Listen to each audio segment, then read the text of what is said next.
Hey, everybody. Welcome to Brownstone's Best Business Review. I'm Paulette. I'm a part of Brownstone Worldwide, and you're in the Brownstone Worldwide studios.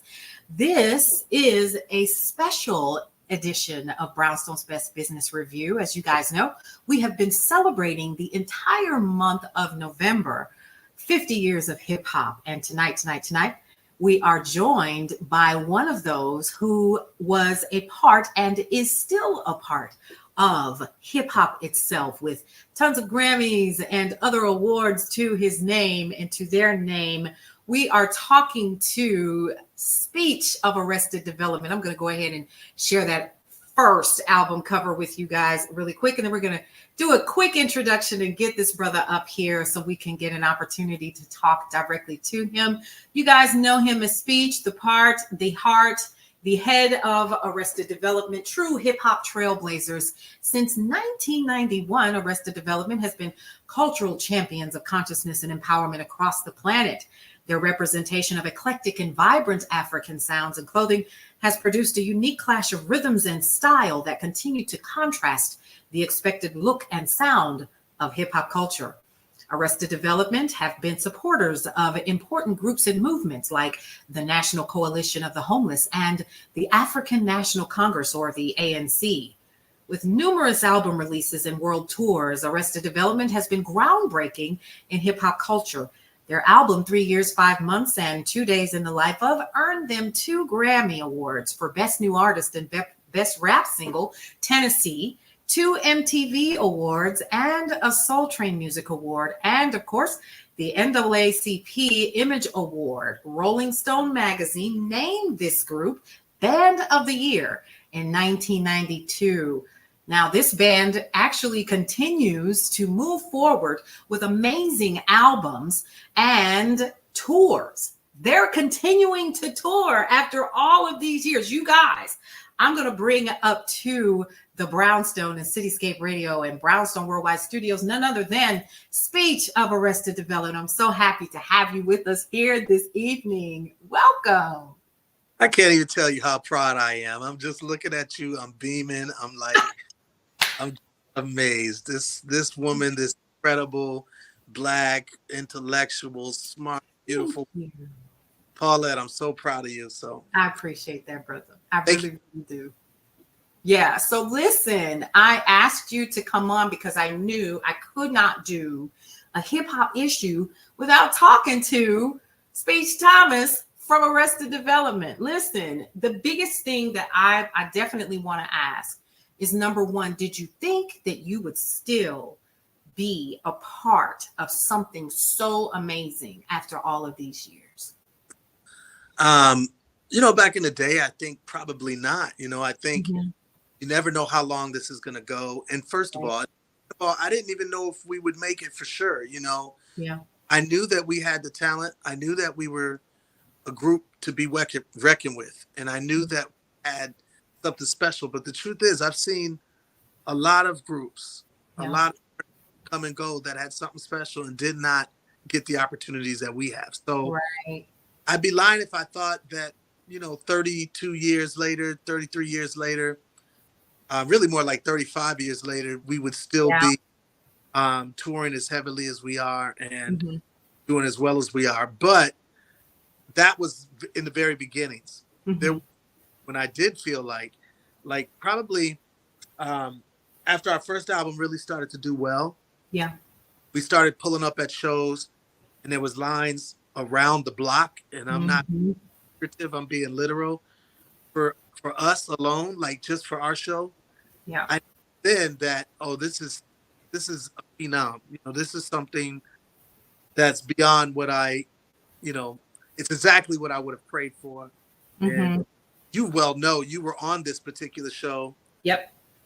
We did a show in Milwaukee at what was then called the Marcus Amphitheater, I think it was called then. And we were the headliners, 20,000 seats, in my hometown, which I was born and raised in. Yeah. They had taken a private jet to get to this show because we had a show earlier that day in Denver, Colorado. Day. And point being, there was a point when I realized, oh, this is a thing. Like this probably will be, something that I'll be doing decades from now. So yeah. Wow. Wow. So it hit you and it was like, okay. So during that time, and this, it seems so interesting to talk about it now that we're older and we have families and children that are adults. During that time, did you ever think, here's the other question, did you ever think that your name and what you have created with Arrested Development would be something where when people see you or hear your name or talk of you would resonate so deeply with people even now today? Because it does. Well, thank you. I'm glad.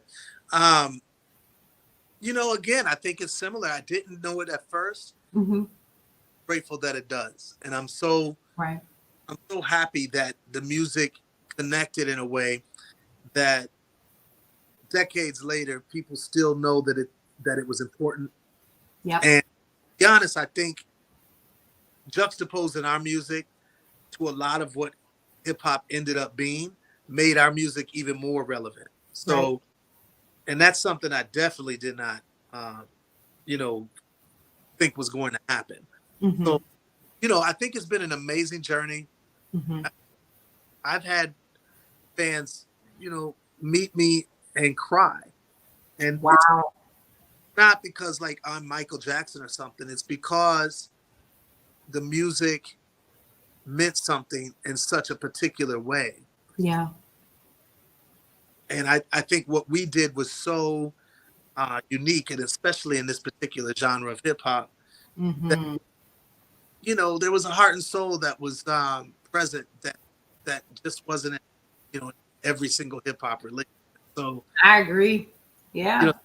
definitely moves people in a certain kind of way. And our Mm-hmm. shows, even to this day, are they're a musical experience, but they also, to some extent, is a spiritual experience for a lot of Quite so. Oh yeah. Mm-hmm. people. Yep, absolutely. And I have to agree, not because I was there, but because I was there. And I did see it, I did experience it myself. But listen, knowing that and knowing where hip hop is today, as opposed to, you know, what hip hop culture was when we were in college and we were in our early 20s, and the Africa medallion and wearing the eclectic clothing, which you still do. People think that that's an act. No, it's not. So when you think about where hip hop is today, um, how do you think, or where does your head go when you hear it? And I'm going to give you something that Cool DJ Red Alert said. He said, well, we just going to have to learn to come in there and accept it, number one. And we're going to have to guide and teach. Would you say that you're in that same vein when it comes to hip hop, where it is currently, as opposed to when you were, and still do talk about, you're still thirsty and taking care of people every day and those kinds of things, right? So when you're hearing where hip hop is today, where sometimes I'm confused, Speech, I'm just going to keep it real with you. I don't know. Like my son has tried to share with me songs today and I don't understand. Where's your head on that? I think by and large, and there are exceptions, Yeah. hip hop has been hijacked Mm.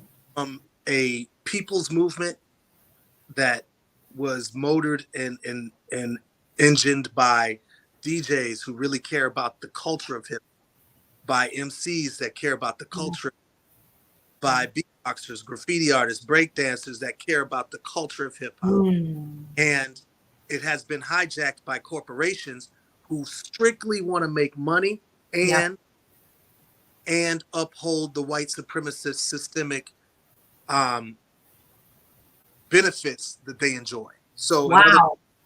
there are corporations that feel more comfortable with us fitting the image that they are used to us.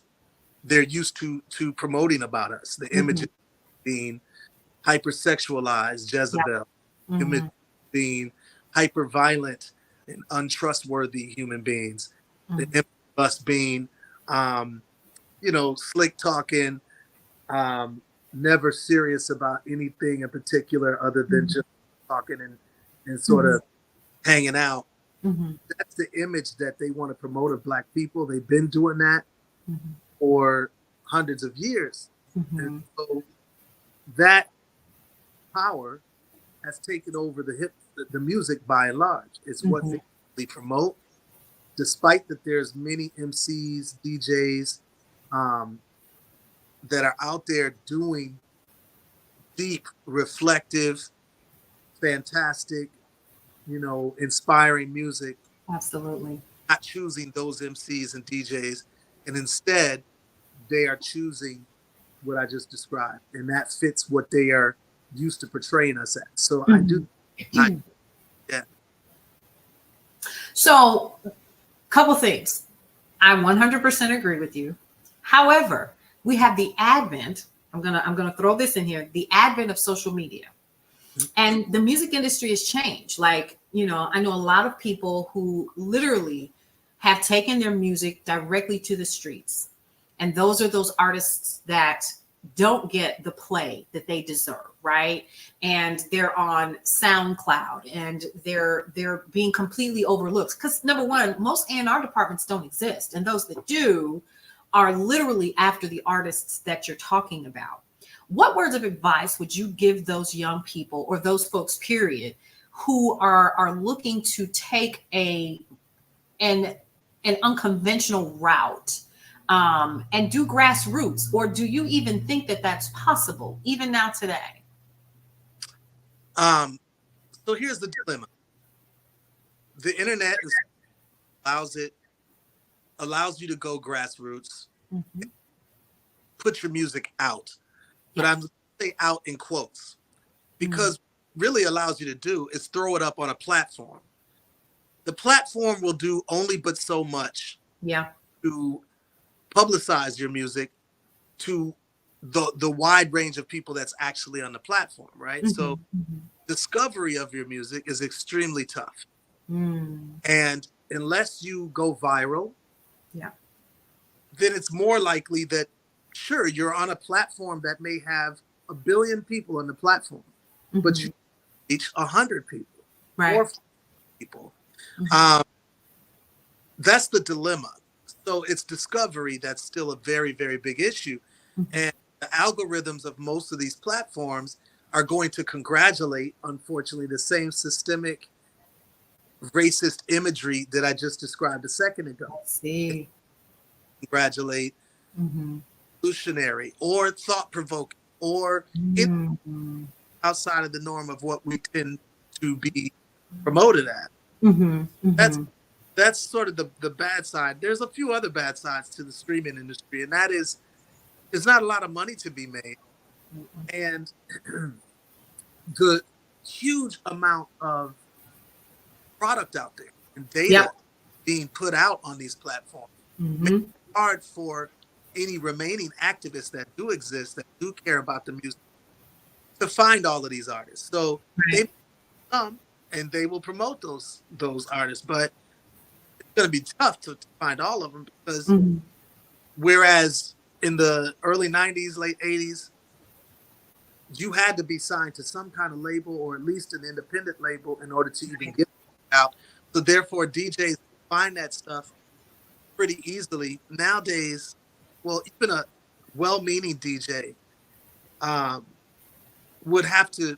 I mean, you can't scour the internet all your entire life to find. No, you can't. You can't. That's true. It's a very tough time, and to be honest, I think it has taken a lot of the power Mm. away from the artist, away from those that are true activists in this movement. So I know that this is all doom and gloom. I'm not trying to say that. No, it's okay. Go ahead, because you got my head spinning. I love this. Go ahead. There is positive aspects to social media, but Yeah. I don't want to overplay the positive aspects. I do think there is a lot of negative realities to social media as Right. well. Mm-hmm. And really, the main people that get paid from our participation on these platforms are Mm-hmm. not us. And Mm. the Woo. is we're sort of giving away our product, and including myself, most of us are giving away our product for free. Yeah. And even biggest, like if I'm going to mention a Drake or a Kanye or Eminem, they've changed what constitutes a sale from someone actually going and buying your record, which is what Right. you sell, to now a certain amount of streams, so on and so forth. So they've changed the definitions of things. Yeah. The, where it's similar to our food industry, where Mhm.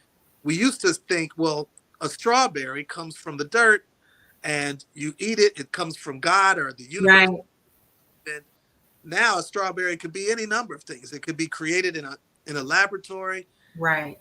It says organic, it may be organic, but it may not be organic. They've changed the definitions, and that's Mm. really scary. So the industry has followed that same, mode of operation. That's crazy. And I have to go here. So you are correct. So I put out an album to your point. And so for those of you all who are watching this and going to be catching the replay, I put out an album.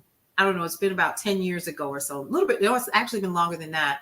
And when the product came out, even now to this day, I think per song when it plays, it's like 0.00017 or some crazy number like that. And it can be played like, here's the truth. My last royalty for that album, for the 10 songs, it was $26. Yeah. Yeah. Well, your royalty that you got was better than most people get. So in other words, on YouTube, if I'm not mistaken, or I'm sorry, on Spotify or the like, Mm-hmm. Mm-hmm. 0.00009, and you'd mentioned 0.00017, which is Yeah. better. Where what people should be getting is dollars per song. For instance, Mm-hmm. Mm-hmm. you're getting a percentage of a penny, not a penny. Jeez, that's crazy. It's definitely, I have a lyric on. We're about to drop an album Mm-hmm. next year, top of next year. Our single will be this year. And one of my lyrics is that Steve Jobs single-handedly crushed the industry. And what Gee. that is, I just want to give an example to your viewers and listeners. When the industry was at a better place, and it still was exploitative and oppressive Mm-hmm. then, Mm-hmm. but when it was at a better place, you would get, generally speaking, about 12% off of every dollar, 12 cents Mm-hmm. dollar Mm-hmm. that sold. If your record was sold for $20, then you got $1.20 or $2.40, whatever that is, right? Right. So Right. when Steve and then to give you some more examples, your distribution company, which their job was back in the day, Mm-hmm. was to get your record from the record label and put it in semi trucks and literally take it to all the record stores that existed across the United States and the world. Right. Yep. They would go to your local record store where you are at. They would go to my local record store. They drop off, I don't know, 50 copies or whatever they Yeah. agree. And they would only get 10%. Mm-hmm. Your managers got 10% to 15 to 20%. I say all of that to say nowadays, Apple or iMusic, Mm-hmm. one of the many platforms, gets 30% of any record you drop. And let me say it this way. They didn't do anything. All they did was supply the platform. They didn't grab your record, distribute it to any record stores. They don't promote it. They don't do anything, and they get 30%. They get more than what a manager generally gets. And generally, managers is to control and direct your entire career. They get 10% more than the average manager gets. Some managers only get 10%, so they get 20% more than the average manager for doing absolutely nothing. So that's why they crushed the industry. Now the record labels still make money because they made a deal with Spotify, with iMusic, and so on and so forth, to even allow them to have their content. And I say that in quotes because it's really not their content, it's my content. Yes, there you go. Right, right.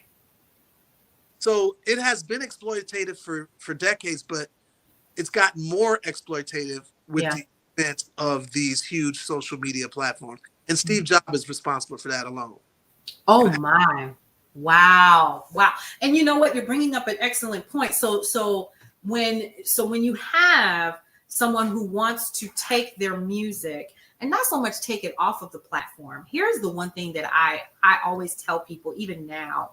One of the things that I didn't do was what you're talking about or what you've done, even with your website, because one of the things that you do is you actually have a website and it's adtheband.com, right? And so we can go there and we can literally listen to your product right there. We can download it, we can purchase it and download it. Yeah. And check out the other projects and other things that you all have going on, see where your tours are, contact you guys directly for any other communication, whatever, right? And so would you say now that it would behoove artists to go the route that you've gone? Because this isn't your first rodeo down this path. You've had this website for years. Yeah. And not only that, but Vagabond Productions and, your other platforms. And so now it's kind of like you have to take control of everything that you do. Would you say that, number one, that's one of the biggest reasons why you decided to do it, outside of the fact that, yeah, your stuff is still on Spotify and all of these other places, but it's a great way to redirect people to find you in other places? That's one. But then number two, as an artist who makes their living loosely, right? Makes their living off of this, artists have had to become very, very creative in creating other streams of revenue for themselves. Say for instance, merch, or, I know Rick Ross actually, and, big shout out to him, what he does. I know he has a mastermind group, right? And he charges a fee for people to join it per annum. And so there are all of these different things that people do to continue to attenuate their income. What would you say has been some of the things that you guys have had to do? Because I'm certain that you've seen a decrease in the amount of resources that have come from streaming. Am I correct? So yeah, you're 100% correct. There is not only a decrease, it's almost as if it doesn't exist with streaming. Wow. You can find online a viral clip of Snoop talking about, I don't know where the money is from streaming. And he's,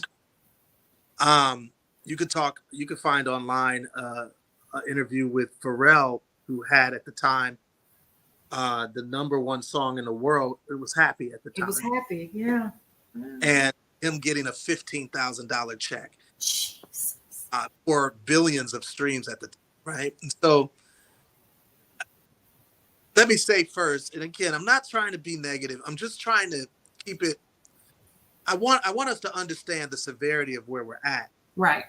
Your listeners, your viewers. So the severity is that, yes, we do. Arrested Development has done what many artists do.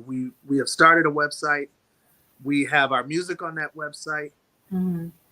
But all of it, everything we've done, from having our website to Spotify to Tidal to Apple Music and so on and so forth, is all from a place of powerlessness. Powerlessness. Because in truth, we are musicians, we're artists. We are responsible to do the product. So we fulfilled our obligation as our relationship to our fans. We do the product. We put it out there. But constraints that I mentioned from corporations and Steve Jobs and these huge platforms, our obligation leaves us still with a nil result. And that's Rick Ross, it's Kanye, it doesn't matter who it is. Right. They're not making money, and I mean that in quotes. They're not making huge money from their streams, right? So what you just mentioned is now we have to go into diversifying. Yeah. Another way of saying, okay, they stripped us of our power here. So in order to survive, we have to go here, here, here, here, and here. We have to now create 5 different means to make a living off of what we were supposed to be making a living off of one particular way of making a living. Wow. So, really a position of powerlessness. And the reason I bring it up is because if they can keep doing that to us, so they did it to us with music. Mhm. If they do that to us with our means of making a living with jobs, just Yeah. meaning work, whatever your work is, they can, Yeah. if they do that to us with the things that we all need to survive, which is clean air, water, food to survive. These Mhm. that we can accept it and say, you know what, we'll hustle in a different ways, and that's fine. And I think artists should do that. So let me just Yeah. make sure I say Of that. But course. Of course. it's still from a position of powerlessness.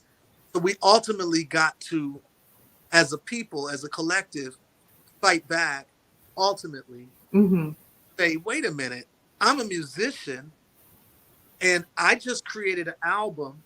And if people actually like it, it should be able to make me a living. Right.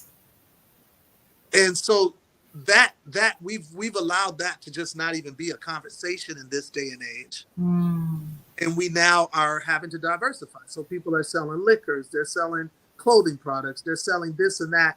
Sure, some of those people have become billionaires, like Rihanna, or Right. Jay-Z, or a few others, Kanye West, obviously. But as usual, they use those very few amount of people that are able to actually succeed in that in a huge way. Yeah. They sort of dangle that in front of us as the large majority of the planet Earth, and Mm. they can make it, you can too. And the truth of the matter is that's not very realistic, nor is it true. So I Mhm. think that we ultimately have to fight against the way that this structure is forcing us to diversify. But in Mhm. the meantime, we do have to survive. I do too, Yep. and we have to do what we have to do. So Mhm. I'm hoping what I'm trying to communicate is this balance of doing what we have to do, but also realizing that we are in an exploited position, in a Yeah. power position at this Mm. point. My goodness. Woo. Wow, this is heavy. This is really wow. Like yo, cuz listen, like what you're talking about, let me put my professional hat back on. I just say yo, okay, hang on.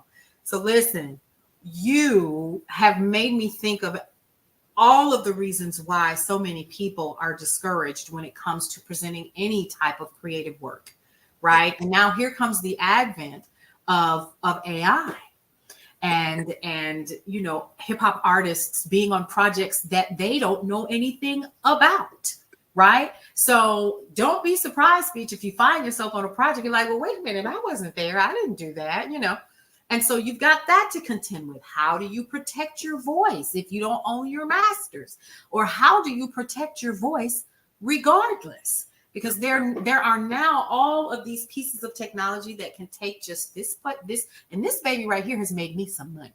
yeah, Okay. yeah, With commercials and voiceovers and things of that nature, right? So being in radio all of these years. And so to consider the fact that I can duplicate myself yeah. using AI, that's another concern. And so, where are your rights in that? And so, you're bringing up so many different things. And then now you have people that are on social media, and Facebook has people monetized, and then they monetize them really well for several months, and then they yank it back, and it makes you work harder. And all of a sudden, you're on another treadmill. It's just virtual. Yep. Yeah. Wow. Isn't that amazing? I mean, my thoughts about AI, Yeah. that obviously it has a lot of powerful uses. Mm-hmm.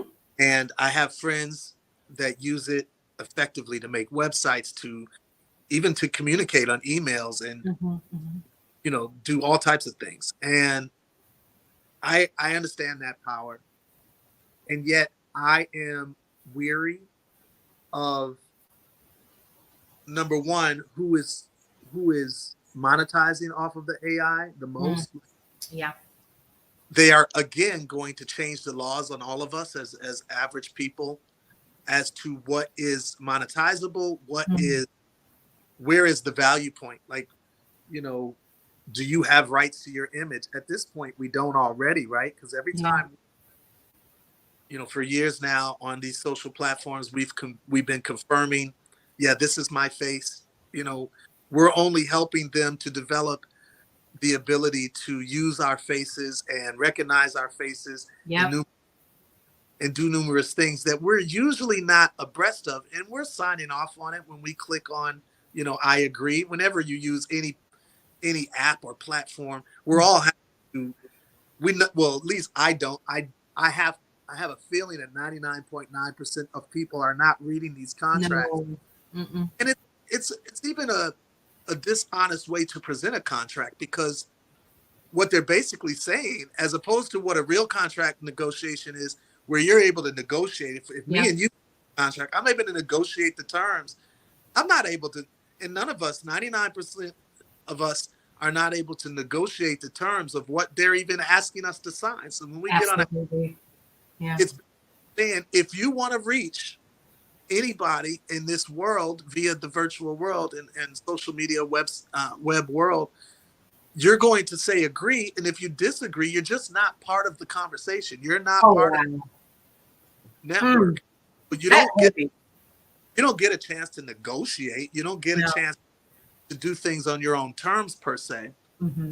I respect what Talib Kweli and Mos Def, who's now called, gosh, I'm having a brain fart, but he changed his name, so I Mm-hmm. Mm-hmm.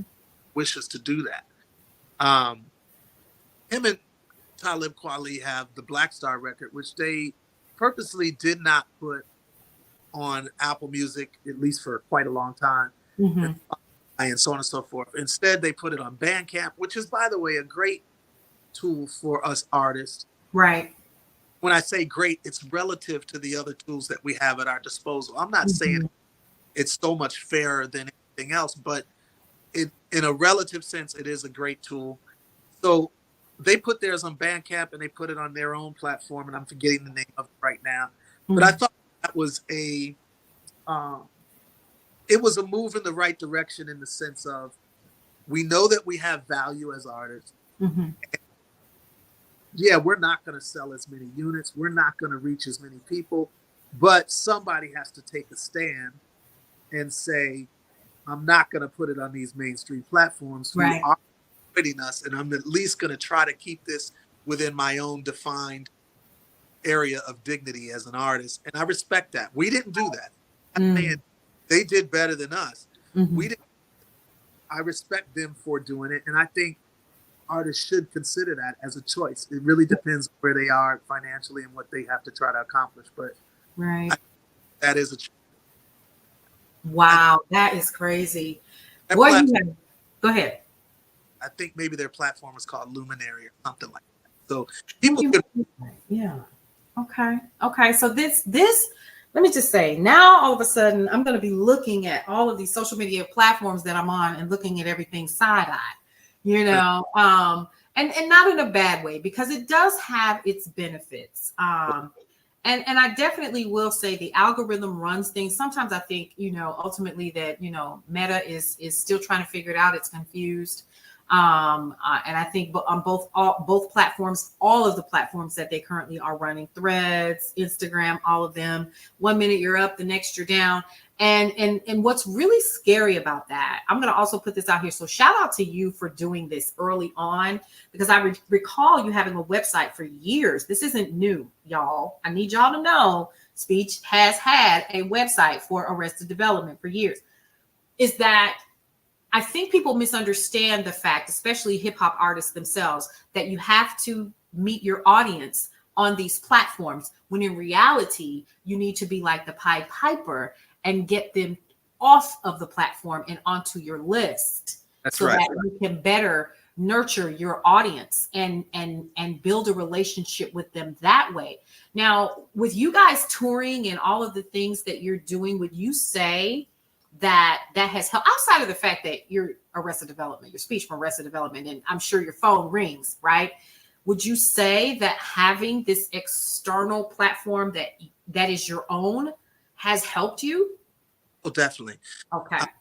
It helped us to be able to define for our fans who we are, what we are about, what we're doing. But I will say touring has become, and this is for most artists, has become the number one way for us to do numerous things, to connect with our fans, Mm-hmm. to inform our fans about what we're trying to do, what we're up to, Mm-hmm. and also to sell our merchandise, to sell our music even, and to make money. So Yeah. these five things are touring has become that main thing, um, that main conduit to do those things. Mm-hmm. That's great. But what we used to be able to do is make money as we were asleep, you know. So in other words, Right. there was a time when if your records are selling in Japan and there's literal units being taken off the truck and into the record store, and then someone is walking to that record store and buying it, that we were asleep and making money. Mm. That's not happening as much now. We have to get up and get on the road and tour. It has its pluses, but it also has its minuses, especially as you get older.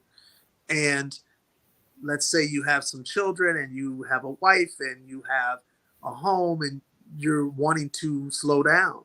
You know, Right. I remember seeing James Brown before he passed, and he's one of my favorite artists of all time. Mm-hmm.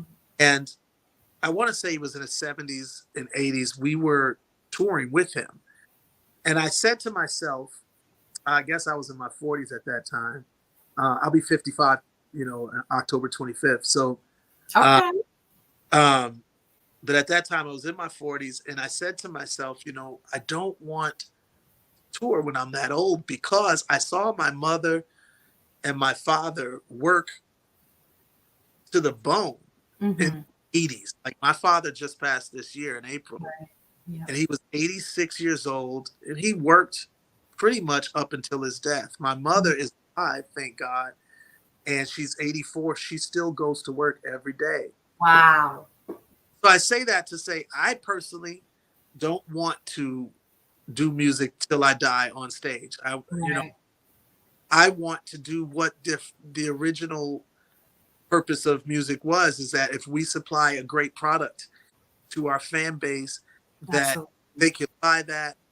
What we used to do is buy it, look at it, study it, you know, Yep. serial while we're listening to a full record, Right. Right. try and understand the mindset that these artists were, Mm-hmm. and just enjoying that musical experience. I still feel like that is fair. I think that is a great interaction. And if someone wants to tour, God bless them. But if they Mm-hmm.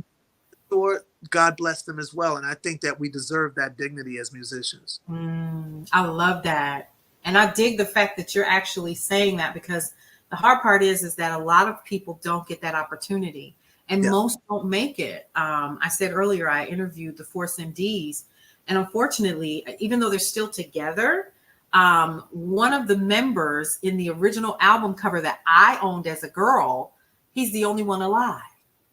And so the rest of them didn't get this opportunity to get to this point. And he's forever grateful. His brother joined, and then his nephew is also part of the group, right? And they're still moving and grooving and doing their thing. And so it comes down to, I'm going to ask this question. Do you think that for a lot of people who are in the entertainment industry and even in hip hop, that it would behoove some folks to possibly to consider, especially with the way that things are? Oh gosh, I'm going to say this. You know, you ever heard your parents say, I know my mother told me this, you know, if you go out on that road and you do that singing, I need you to always have a plan B. Is that something that we should be talking about as well? Because I did get a plan B. I did. I did. Yeah, I do think that that's something all artists should do. And it's for choices. Yeah. So it's not saying that that's fair. Like Force of D, for instance, is a juggernaut of a group Mm. that did so many first, you know, in hip hop, whether it be mixing this, they were the sort of the original Drakes to me, because Yes. they mixed singing on the same album as rapping. They were trendsetters. They were extremely talented, and Mm-hmm. loved them. I got so much from Force and Mm-hmm. um, yeah, I think unfortunately, if we want choices to determine for ourselves how we want to um, navigate our lives, then Mm-hmm. because the industry is so exploitative, we'll have to decide to do a few other things, have a plan B, whether Yep. it's education and get a job in this area, or whether it's a trade, or whether it's business, or whatever you're going to do. Mhm. Mhm. I do suggest people do that. And it's not, it's mainly just in order for you to keep your dignity and to keep your personal empowerment to be able to decide what you want. Mhm. And I mean, listen, for me, I do a lot of things. You know, a lot of these things because you Right. know. But for years now, when my father started a corn roasting business in Summerfest, which is the biggest music festival in the world, but it happens in Milwaukee, Wisconsin, Yeah. which you know, but some people may not be aware of that. And my father started a corn stand there, decades ago. When he got too old to take it over, I could have let it go. Yeah. But my belief is that no, this was a viable business opportunity. Mhm. Was started by my father, that I'm his son. I'm already a star at this point. Like, my group is selling 4 million albums. We're touring the world. We're making our own money, but I still Mhm. go because it's an ancestral business, Yeah. a legacy business that has proven successful, that can make me another source of income. And I say me, meaning me, myself, my Of family, course. the people that I want to help in my Yeah. life, the circles of influence. So yeah, I did not want to let that go. It did mean more work for me, but it was worth it. It still is worth it. And we still do it every single year. Mhm. So grateful to my queen, Yolanda, Yeah. who is smart, intelligent, capable of doing a lot of that business so that I can go tour at the same time. So we're able to sort of divide and conquer. But that's one of our sources of income. Other sources of income that I've had to do is I do speaking engagements, and Mhm. I go and speak for corporations and things of this nature. And that's relatively recent, but I do that as well. So over the years, I've done numerous things as plan Bs to make sure that I'm able to make some choices with my life, and I'm not just Mhm. because of a lack of income and a lack of choice. I love that. I love that. And see, I appreciate, first of all, I appreciate the honesty and the candor, right? Because a lot of people could get on here and not just you, but everybody kind of, not so much have had the same stories, but when we're talking about 50 years of hip hop, you have your ebbs and flows of what your career was like, and then life kept life in. Yep. We get married, we have children. I'm a grandmother. Let's Yep. talk about that. Okay. Let's talk about the fact that we're gray now, and our bodies are doing things that they never did before. And so we're changing and the world is changing. And so for you to be honest and transparent about that, I appreciate you for that, honestly. Thank you. And to at least keep it real and keep it 100 with people, because I think people have this misconception that everybody is eating bonbons in the Yeah. middle of all of this, and that's absolutely not the case. You know what I mean? So it's a constant effort to do what's necessary. And it brings me to a point that one of the brothers from the original Violators said, and he was concerned about the lack of medical support and mental health support for hip hop artists as they age, as we are entering a different phase of our lives. And so as you are an entrepreneur, those are things that you yourself have to cover. Am I right? That's actually right. I was just sick this year. I'm sorry if you weren't Mhm. No, question. go ahead. Go ahead. Mhm. Yeah, I was sick this year, very sick. I was in the hospital. We went on tour in throughout the United Kingdom, right? Mhm. Probably 30, 40 dates throughout that area. Very, very like dense, packed tour. All shows sold Yeah. out. While I was there, I got really sick and Mhm. I went to the hospital. I went to the hospital there. Give you an example. When I finished, I had 3 doctors look at me. I had 10 nurses or so, Mm. numerous medications. They kept me there for around 10 hours. I left there and said, "Where do I pay?" And they Mhm. said, "Oh, nothing." And I mean zero. That Wow. gives you a juxtaposition of what happened. Unfortunately, I got sick again about a week or two later, but it was Mhm. the United States. I had to go. I had to be rushed to the emergency room. I Mhm. got to the emergency room. I stayed for about a week, and it was tough. A lot of blood transfusion stuff, a lot of things that I had Mhm. to go through, Mhm. and the bill was around 70 odd $1,000. My goodness. So I say that to give, number one, the juxtaposition between a system that believes in healthcare for their people and a system that Mm. for free. I mean, and Yeah. so I just want to tell everybody, your listeners and viewers, politics do matter. When people say, voting doesn't change anything, it depends what barometer you're looking at or what measurement you're using. If you're using, because a lot of us as Black people often say, well, what has changed for Black people since this president or that president or Mhm. this or that era? And if you want to use that as the measurement, sure, you can use it. But meanwhile, there's numerous things that do affect all of us, Black people especially. Mhm.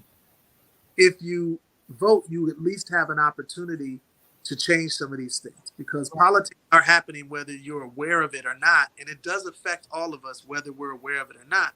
Absolutely. Yeah, I mean, you can get sick and lose whatever savings you may have had, or Yeah. lose the stability that you may have had as an Mhm. artist. So Mhm. it's very real, especially in the United States. I do support candidates that fight for health care for people in this Right. country. I've seen it. Mhm. UK, I just use that as one example. In Japan, it was the same difference when I've gotten sick there. And I've been touring for 31 years, so I don't get sick often. But Right. Right. times when I've gotten sick over this 30 years, and it was free again or very little. And a few other places as well. I just say that to say it can totally take you out. Mm. Yeah, if you get sick, and Yeah. not only literally take you out, but Right. financially. Financially, and that was something we definitely talked about, and we can look at some of the artists that it has impacted. I look at Black Rob and others who became deathly ill and lost everything in the process, and ended up in such a desperate situation that there are GoFundMe accounts. And I think one of the things that we talked about when I spoke with the group was, is this something that the hip hop generation, the old heads or whatever you want to call them, should definitely be talking about? Yeah. Should, you know what I mean? Like, to be honest with you, I sat there and I was, looking at this legend on my screen, right? Like, this is Cool DJ Red Alert. Yeah. And he, according to what he said, I believe he said he was 67. Okay.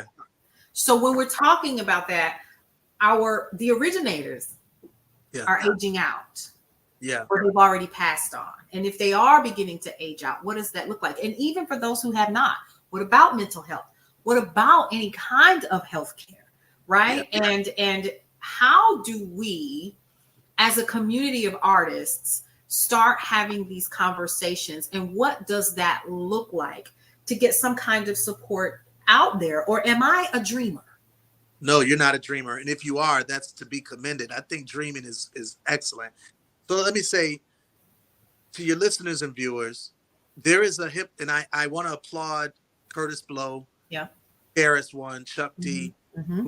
out to me about the Hip Hop Alliance. Mm. So the Hip Hop Alliance, you can go look it up on Google for the viewers and listeners now, is a tool for hip hop artists to gain support financially when they get sick or when they Okay. retire, so on and so forth. These are Mm-hmm. many other genres that are primarily led by white artists are doing as well. Mm. Let me say that these things are positive. We should do them. Mm-hmm. I also want to also say this is also from a place of powerlessness, Mm. because we all pay taxes. Yeah. We pay taxes as soon as we get a check. We pay taxes again as soon as we buy something. We pay taxes on our property if we own property. We pay Yep. tax in all of these ways. And these things should be, and this is back to the politics of it, should be the dignity that we're talking about for older Mm-hmm. artists, and forget just artists, for older Americans, Yep. be afforded us for all the taxes that we pay. And Yep. that's that's when, you know, socialist types of programs Mhm. could provide for our citizens, which it does in other countries. So I just want to Yeah. say that, you know, there's things we need to fight for politically. And in the meantime, there is some practicals that people can do. One other choice I would suggest is knowing that the system is that exploitative towards artists and just citizens in Right. general, is to go ahead and plan for that. So when you're younger as an artist and when you're probably making most of your money, Mm-hmm. go ahead and start stashing things away, and whether it's 401ks or whatever you're going to use, annuities of different types, start stashing away for those years when you know you might have a medical, you know, emergency, or you may, you know, want to retire, or you may have to Mm-hmm. start Mm-hmm. stashing stuff away. Because I'll say I didn't do that as early as I wish I would have. Mm. And I do think that that's another sort of response that you can have towards the exploitation that unfortunately citizens. Right, right. I love it. Oh my God, we could just go on and on and on. You are an amazing guest. I will say that. Thank you so much for your time.